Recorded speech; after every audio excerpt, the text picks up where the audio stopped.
So, enriching the world, is it good business practice? Well, we've got 5 minutes to find out, and this slide shows you the 4 topics that I'm going to be covering. So, there was a great man called Woodrow Wilson, US President, who said, "You are not here merely to earn a living. You are here to enrich the world, and you impoverish yourself if you forget this errand."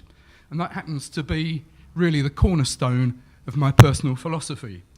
So what does it mean to enrich the world? Well, it means creating value, or benefit if you prefer that word.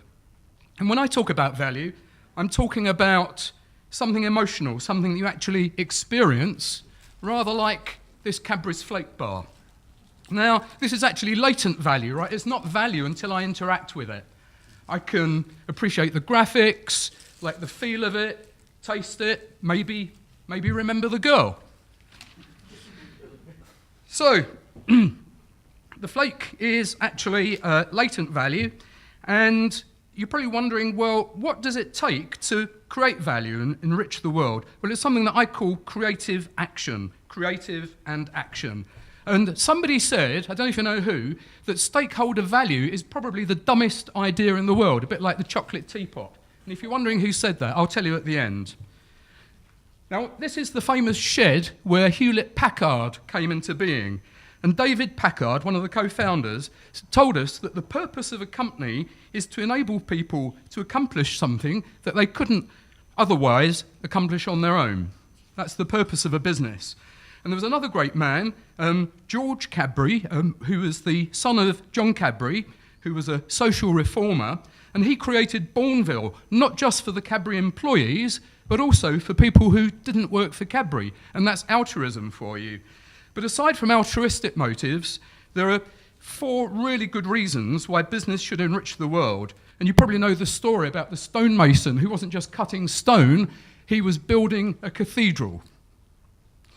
The authors of a new book called Firms of Endearment, which I highly recommend, found that companies meeting an Everest level of bar for good didn't just meet social responsibility requirements, but they outperformed other companies by hundreds of %.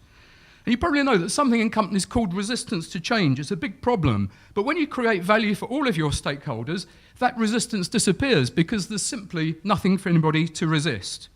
Now, systems theory tells us that the whole system must be sustained if any part of it is also to be sustained. So by creating value for all, we're ensuring the long-term viability of the business.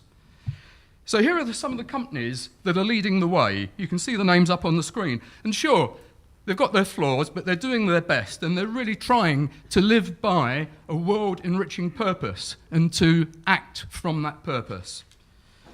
Now, there's 3 things that you can actually do, because you're probably wondering, yeah, that's all great, but how do I actually go about it? There's 3 things that you can do if you want to get your business to enrich the world. You can have a world-enriching purpose, and that means sending everybody off on a vision quest to find out what the purpose is. Not just the business leaders, but also a slice of the organisation.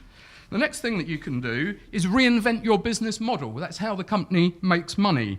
And in the middle there is the value proposition, and you really want to have a value proposition that's about creating value for all the stakeholders, which is a SPICE that you can see going across there. And what you want to do is create as much value as possible, preserve existing value, and if any value is sacrificed for the greater good, make sure that you compensate for it.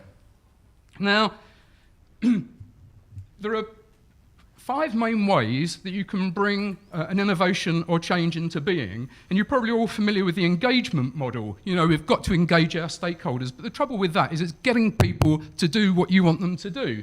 But if you co-create, and you get people to actually co-create the future, then everybody's in it together, and again, there's simply nothing for anybody to resist. So we're almost at the end of the talk, so just to summarise, there's 2 main very good reasons why companies should enrich the world. We've got a pragmatic reason, which is because it makes really good business sense, and we've got the altruistic motive because it's good for the world. Now, the person who made this statement was Jack Welch, who was probably one of the toughest, most ruthless and successful business leaders of the 20th century. So there you have it. Let's enrich the world. It's good for business. Thank you very much indeed for listening.